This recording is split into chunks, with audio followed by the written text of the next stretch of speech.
Hello friends, welcome to channel education. Myself Mandeep Patidar. हम discuss कर रहे हैं industrial pharmacy second B pharm 7 semester का सब्जेक्ट है, सब्जेक्ट कोड BP702 थ्योरी। आज तक जो अभी हमने बात करी है वो unit first pilot plant scale up techniques, unit second हमारा कंप्लीट हो चुका है टेक्नोलॉजी डेवलपमेंट एंड ट्रांसफर। आज हम स्टार्ट करेंगे यूनिट 4 क्वालिटी मैनेजमेंट सिस्टम। इसमें हम स्टार्ट करेंगे introduction to ISO 9000 series of quality system standards. इस पे जनरली एक क्वेश्चन पूछा जाता है क्योंकि एग्जाम आ रही है, तो हम सोच रहे हैं कि फटाफट जो इंपॉर्टेंट टॉपिक्स है उनको कवर कर ले। तो ISO 9000 पे क्वेश्चन आता है।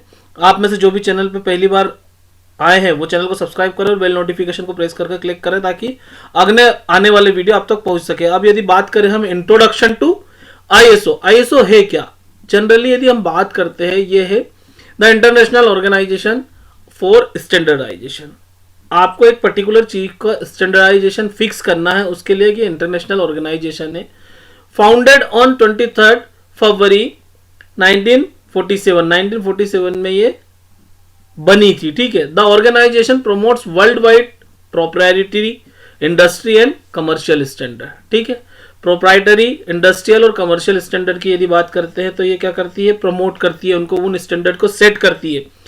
It's headquarter in Geneva Switzerland में एंड वर्क्स इन 165 कंट्री। ये 165 कंट्री में काम करती। It is a non governmental organization. सबसे बड़ी बात है ये किसी गवर्नमेंट की ऑर्गेनाइजेशन नहीं है, प्राइवेट ऑर्गेनाइजेशन है। ठीक है।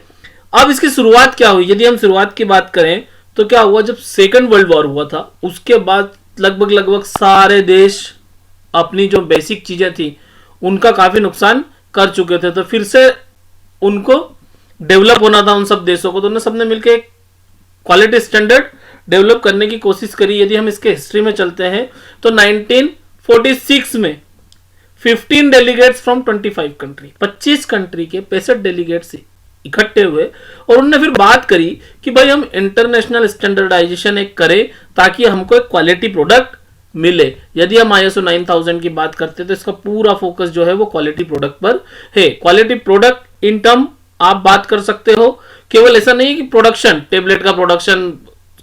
ISO 9000 हर किसी ऑर्गेनाइजेशन को मिलता है। अब यहां पर आती है क्वालिटी, तो कॉलेज को मिलेगा, बिल्डिंग्स के लिए मिलेगा, टीचिंग के लिए मिलेगा, वहां की क्या क्या फैसिलिटीज है उसके लिए मिलेगा। तो उसके लिए जो बात आती है उसका स्टैंडर्ड एक सेट करने के लिए ये जो ISO है ये बना है। ठीक है। इन 1947 ISO officially come into existent with 67 technical committee.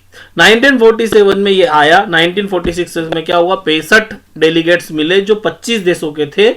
इन्होंने एक स्टैंडर्ड सेट करने के लिए मीटिंग की। उसके बाद 1947 में ये ऑफिशियली आया। इन लोगों ने क्या था, 67 टेक्निकल कमेटी बनाई। ठीक है। उसमें अलग अलग एक्सपर्ट्स है। ISO फर्स्ट ऑफिस की यदि बात करें तो 1949 में ISO का फर्स्ट ऑफिस आया जो कहां पर था, जिनेवा में था। ठीक है। ISO फर्स्ट स्टैंडर्ड क्या आया इन 1951, the first ISO standard called recommendation of that time. उस टाइम ISO का जो फर्स्ट स्टैंडर्ड था उसको रिकमेंडेशन बोलते थे, ये ISO रिकमेंडेशन। ISO/R ये ISO रिकमेंडेशन था। 1:1951 standard reference temperature for industrial length measurement. Industrial length measurement के लिए जब बात आती है तो उसके लिए ने ISO/R मतलब क्या दिया था, रिकमेंडेशन एक दिया था। ये सबसे पहले पब्लिश्ड करा था। अब ISO 9000 सीरीज की बात करें तो ISO 9000 एक फैमिली है, उसमें क्या है, अलग अलग इनने अमेंडमेंट करते गए। 1987 में क्या हुआ, ISO publish its first quarterly management standard, quality management standard इन्होंने सबसे पहले फर्स्ट लॉन्च किया। वो क्या था, the ISO 9000 family of quality management system is a set of standard that help to organization. अब एक स्टैंडर्ड सेट करा इन लोगों ने, वो किसको हेल्प करता है, ऑर्गेनाइजेशन को। क्या इंश्योर करने के लिए, they meet customer and stakeholder needs, जो उनका कस्टमर है और जो शेयर होल्डर्स है, स्टेक होल्डर्स जो है उनकी needs, statutory and regulatory requirements related to a product और सर्विस। प्रोडक्ट और सर्विस की यदि बात करें, कोई सर्विस प्रोवाइडिंग ऑर्गेनाइजेशन है या कोई प्रोडक्ट बनाती है कंपनी, तो वो क्या है, उसके स्टेक होल्डर, उसका जो कस्टमर है उसको क्वालिटी मिले, इस पे फोकस था। ISO 9000 deals with the fundamentals of quality management system. 9000 की जहां भी बात आती है वहां क्वालिटी मैनेजमेंट सिस्टम की बात होगी, including the 7 quality management principle. ये 7 क्वालिटी मैनेजमेंट प्रिंसिपल के ऊपर काम करता है, ठीक है। ISO 9001 deals with the requirement that organization wishing to meet the standard must fulfil, उसको क्या स्टैंडर्ड फुलफिल करना चाहिए। अब यदि बात करते हैं तो जो क्वालिटी मैनेजमेंट प्रिंसिपल है वो कौन कौन से हैं, वो 7 है। Customer focus, leadership, engagement of people, process approach, improvement, evidence based decision making और रिलेशनशिप मैनेजमेंट, ये क्वालिटी मैनेजमेंट प्रिंसिपल है आईएसओ की। अब यदि हम फर्स्ट प्रिंसिपल की बात करें यानी कि कस्टमर फोकस, आप और हम सब जानते हैं आज के समय में कि सबसे ज्यादा फोकस आपको यदि आपका ब्रांड बनाना है या कुछ भी करना है तो आपके कस्टमर की क्या नीड है, सो किस तरह की जरूरत है, किस समय पे जरूरत है, ये सब चीजें आपको ध्यान में रखना चाहिए। तो आपको सबसे पहले यदि क्वालिटी बनाना है तो किस पे करना है, कस्टमर, कस्टमर्स की क्या जरूरत है। बेनिफिट क्या हो गया, इंक्रीज कस्टमर वैल्यू, ठीक है, इंक्रीज कस्टमर सेटिस्फेक्शन, वैल्यू बढ़ेगी, कस्टमर का सेटिस्फेक्शन बढ़ेगा, इंप्रूव्ड कस्टमर लॉयल्टी, आपके प्रति या कंपनी के प्रति, प्रोडक्ट के प्रति जो आपका कस्टमर है उसकी लॉयल्टी बढ़ेगी, इनहांस रिपीट बिजनेस, यदि कस्टमर को अच्छा लगा तो फिर से खरीदने की संभावना है, enhance reputation of the organization, जो कंपनी है उसकी रेपुटेशन बढ़ेगी, एक्सपांड कस्टमर बेस, आपका जो कस्टमर 100 का है वो 500 का, 1000 का, 50,000 का, इस तरह से बेस बढ़ेगा, increase revenue and market share, revenue भी बढ़ेगा और मार्केट शेयर में भी बढ़ेगा। जब 50 लोग खरीदते थे वो 500 खरीदेंगे या 50,000 खरीदेंगे तो मार्केट शेयर बढ़ा ना आपका।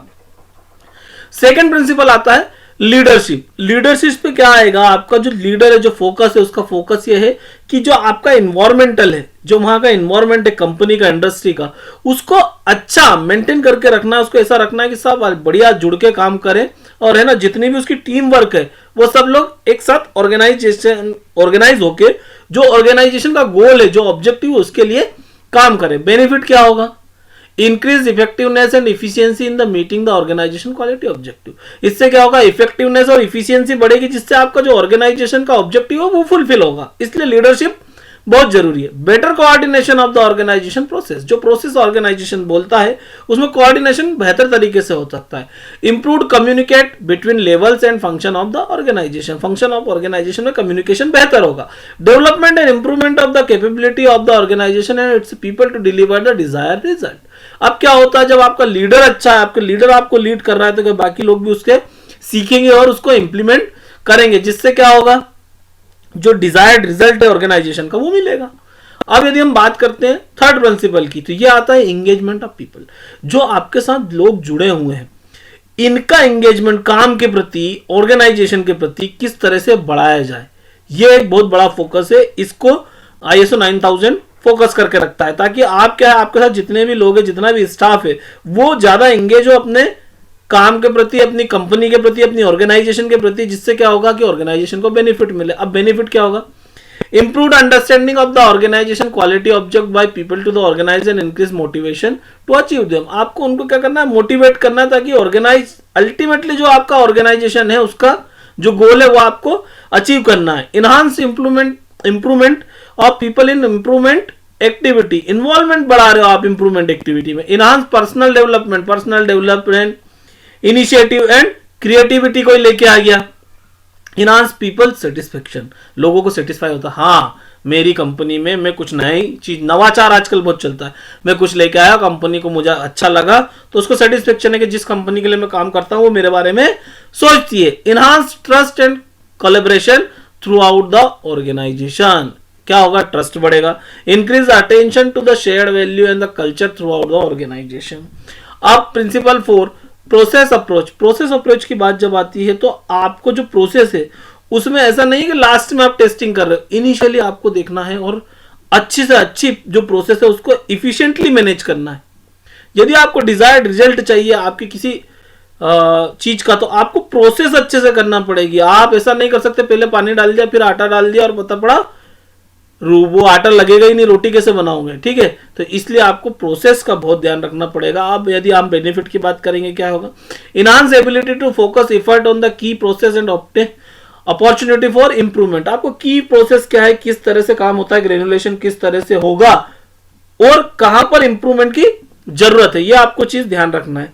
Consistent and predictable outcome through out a system of elegant process. अब आपकी एलिगेंट प्रोसेस है तो क्या होगा, आपका जो कंसिस्टेंट आउटकम वो आना चाहिए। Optimize performance through effective process management, efficiency use of resources and reduce the cross functional barriers. आपको जो रिसोर्सेस है उसका यूज बेहतर तरीके से करना है, क्रॉस फंक्शनल नहीं होना चाहिए। बैरियर्स मतलब आप एक ही काम को दो बार नहीं करें, ठीक है।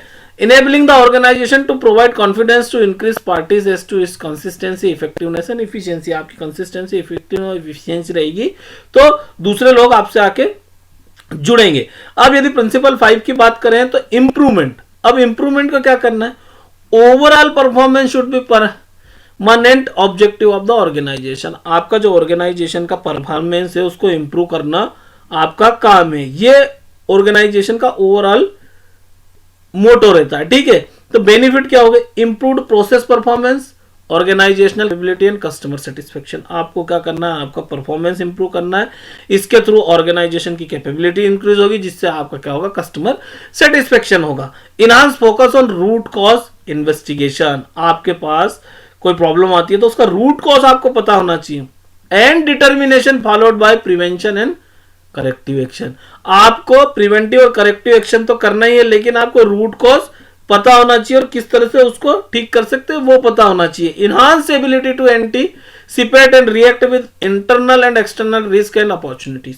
अब क्या होता है? आपको जो है, जो इंटरनल और एक्सटर्नल आपकी एबिलिटी है उसको बढ़ाना है। किसके? एंटीसिपेट करने के लिए कि अचानक कोई रिस्क आ गई तो क्या करेंगे, तो उसका इंप्रूवमेंट करना है। Enhance consideration of both incremental and breakthrough improvement. Incremental और ब्रेक थ्रू इंप्रूवमेंट में भी आपको एनहांस करना है, ठीक है। Consideration, improvement use of learning for improvement, enhance drive for innovation. Innovation की तरफ आपको जाना पड़ेगा। छठा का बात करते हैं एविडेंस बेस्ड डिसीजन मेकिंग।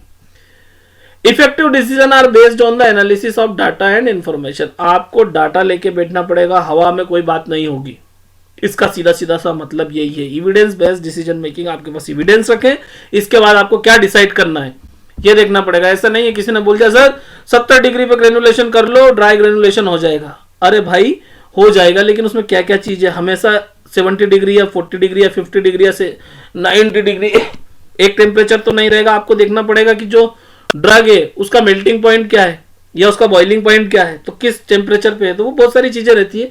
इसलिए आपको जो डाटा है उसकी एनालिसिस बहुत जरूरी है। बेनिफिट क्या मिलेगा? इंप्रूव डिसीजन मेकिंग प्रोसेस जो आपकी डिसीजन मेकिंग है वो इंप्रूव होगी। Improved assessment of the process performance and ability to achieve object. Ultimately objective और आपके ऑर्गेनाइजेशन की गोल की बात है, वही आपको अचीव करना है। इंक्रीज एबिलिटी टू रिव्यू की एबिलिटी बढ़ाना पड़ेगी। Change opinion and decision, increase ability to demonstrate the effectiveness of the past decision जो है उसका डिमोन्स्ट्रेशन आपको करना पड़ेगा। रिलेशनशिप मैनेजमेंट की बात आएगी। An organisation and its external provider, suppliers, contractor, service provider are interdependent. अब कोई ऑर्गेनाइजेशन है, उसका सप्लायर, स्टॉकिस्ट, सुपर स्टॉकिस्ट सब एक इंटरडिपेंडेंट है। रिटेलर माल नहीं बेचेगा तो स्टॉकिस्ट क्या करेगा? स्टॉकिस्ट माल नहीं बुलाएगा, डिमांड आ रही बाजार में से तो आप बेच लोगे क्या? तो ये क्या, सब लोग इंटरकनेक्ट है। बेनिफिट क्या होगा? Enhance performance of the organisation and increase parties through responding to the opportunity and constraints related to each interested party. अब क्या होता है, इससे जितना ज्यादा आप रिलेशनशिप मैनेजमेंट करोगे, पता चलेगा किसको क्या चाहिए, क्या स्थिति है, कहां पे क्या प्रॉब्लम आ रही है, तो आप उसको रेक्टिफाई करो। Common understanding of the goals and value among the interested party. अब आपकी जो इंटरेस्टेड पार्टी उसका जरा ध्यान रखो, इंक्रीज कैपेबिलिटी आप करो, क्रिएट करो। सॉरी। अब इवोल्यूशन ऑफ ISO 9000 स्टैंडर्ड्स। अब यदि बात करें तो 1987 वर्जन की यदि बात करते हैं तो इसमें ISO 9000, 1987, ISO 9001, 1987, 9002, 9003, ये इस तरह से 4 वर्जन है, ठीक है। 3 मॉडल्स फॉर क्वालिटी सिस्टम। 9000 1987 के 3 मॉडल है, 1, 2, 3, ठीक है। इसमें क्या होगा आपका, which is based on the scope of activity of organisation की एक्टिविटी पे बेस्ड है। तीनों में क्या क्या डिफरेंस है, क्या क्या सिमिलरिटी है, वो बात करते हैं। यदि 9001 और 1987 की यदि बात करें तो model for quality assurance in design में आपको डिजाइन के थ्रू क्वालिटी एश्योरेंस करना है। Development, production, installation and servicing was for the companies and organisation whose activity include the creation of new product. जो न्यू प्रोडक्ट बनाती है उसमें क्या क्या चीजें देखेंगे, क्वालिटी बना मेंटेन करने के लिए design development, production, installation and servicing, ये आप देखेंगे किस तरह से। उसके बाद इनने दिया ISO 9002 1987। इसका मतलब है मॉडल बिल्कुल सेम रहेगा 9001 जैसा, ठीक है। बस इसमें क्या होगा कि नए प्रोडक्ट का क्रिएशन ये जहां पर नहीं होता उनके लिए अप्लाई होगा। अब ISO 9003 1987 model for quality assurance in final inspection and test covered only, ठीक है। जो फाइनल इंस्पेक्शन है, जो आपका फाइनल प्रोडक्ट है उसकी टेस्ट पे यहाँ पर फोकस है। The final inspection of the finish product with no concern for the how to product was produce. यहाँ पर ये नहीं देखा जाता कि प्रोडक्ट कैसे बना है, अल्टीमेटली जो फाइनल प्रोडक्ट है उसमें क्वालिटी चाहिए। तो ये क्या आगा आपका 9003 1987। फिर ISO का वर्जन एक 1994 आया। 1994 वर्जन में क्या रहेगा, ये किस चीज पे ज्यादा फोकस करता था, quality assurance via preventive action. भैया इनका ज्यादा फोकस यहां पर आया कि आप करेक्ट मत करो, पहले ही प्रिवेंट कर लो ताकि वो प्रॉब्लम ही ना आए, instead of just checking final product. भाई फाइनल प्रोडक्ट चेक करो और वहां पता पड़ा अरे टर्बिडिटी आ गई, ये बेच फेल। अब बेच फेल करने के बजाय इनका ये कहना है कि आप पहले ही प्रिवेंटिव एक्शन ले लो, कहां पर प्रॉब्लम आ रही।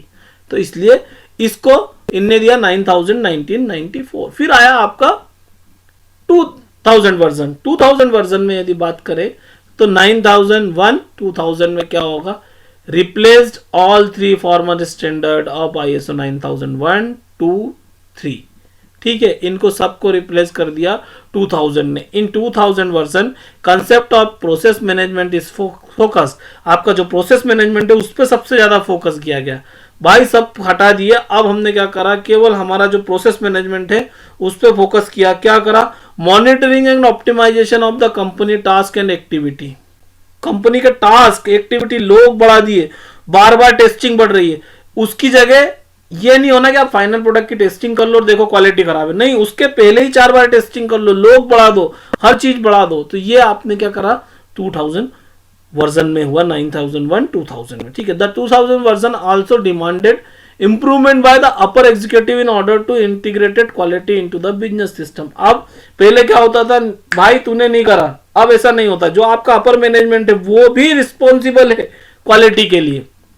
फिर 2008 वर्जन आया। इस 2008 वर्जन में क्या हुआ, only introduce clarification to the existing requirement of ISO 9000 2000। जो 2000 का 9001 2000 था उसका क्लियरिफिकेशन दिया है रिक्वायरमेंट का, एंड सम चेंज, कुछ चेंज हुए जो ISO 14001 2004 में है। तो जब ISO 14000 पढ़ेंगे तब उसको हम वहां पढ़ेंगे। There were no new requirement, कोई नई रिक्वायरमेंट इन्होंने 2008 में नहीं दी। फिर उसके बाद एक वर्जन आया 2015, the new ISO 9001 2015 management system standard help to ensure that the consumers get reliable, आपका जो कंज्यूमर है वो रिलायबल हो, उसको desired quality goods and service ये मिले। This further increase the benefit for a business, जिसके कारण से आपका बिजनेस में इंप्रूवमेंट हो। The 2015 version is also less preventive than its predecessors and focus on the performance पे फोकस पे सबसे ज्यादा काम है। This was achieved to combine of the process approach, plan do check act, ये इस पे सबसे ज्यादा बड़ा फोकस है। सबसे पहले आप प्लान करोगे, फिर करोगे और चेक करोगे और फिर एक्ट करोगे, ठीक है। Some of the key change include क्या क्या हो सकती है, high level structure of 10 clause to implemented, now all standard release the ISO will have this high level structure। अब सबसे ज्यादा यही रहेगा। greater emphasis on building management पे सबसे ज्यादा फोकस रहेगा। Situation on the organisation particular need, अब आपने पता पड़ा कि कोई भी पहले बिल्डिंग चल जाती थी तो उसमें आपने प्रोसीजर वगैरह सब सही कर लिया और ऊपर से कचरा ही गिर रहा है आपके फार्मूलेशन में, पानी टपक रहा है बारिश के मौसम में, तो ये नहीं चलेगा भैया। आपका जो बिल्डिंग मैनेजमेंट है वो सबसे अच्छा होना चाहिए। Are requirement that those at the top of organisation to require an accountable aligning quality with the wide business strategy, आपके पास इस बिजनेस की स्ट्रेटजी होना चाहिए। रिस्क बेस्ड थिंकिंग होना चाहिए। Less preventive requirement for documentation, the organisation can now decide that the documented information is need and what format should be. अब आपको क्या डॉक्यूमेंटेशन सबसे ज्यादा करना पड़ेगा, अलाइनमेंट विद द अदर की मैनेजमेंट करना है, inclusion of knowledge management principle पे काम होगा। अब एडवांटेज की बात कर लेते हैं कि आपका ISO 9000 क्यों लें, क्यों हम हमारा ये सर्टिफिकेशन कराएं। By assessing their context organisation can be define who is affected by their work and what they expect. They enables clearly state business objective and identification to new business opportunity। सीधी सी बात है, धंधे की बात होगी, आपके quality के product पे बात होगी, आपका जो कस्टमर है वो बढ़ेगा। Organisation can identify and address the risk associated with their organisation. वो इस ISO 9000 से उसको क्या पता चल जाता है कि भाई उसके बिजनेस में रिस्क क्या क्या है। By putting customers first organisation can make sure they consistently meet customer need. वही बात आ गई कि कस्टमर को सबसे पहले रख लिया, आप कस्टमर की नीड को, बिजनेस आपका बढ़ जाएगा। Organisation will meet necessary statutory and regulatory requirement. Organisation को जो क्या क्या जरूरी रेगुलेटरी रिक्वायरमेंट है वो फुलफिल करना पड़ेगी, क्योंकि जब ISO करोगे 9000 तो आपको पता चल जाएगा क्या क्या रिक्वायरमेंट है। Organisation can expand into the new market as some sector this clients required ISO 9001 before doing business. Business start करने के पहले बहुत सारे क्लाइंट ऐसे होते हैं जो बोलते भैया ISO 9001 दिखाओ। तो इस तरह से ये रेफरेंसेस है विकिपीडिया, ISO ORG से और google.com पे, ये इसका पूरा डिटेल आप जाके वहां भी देख सकते हो। Thank you.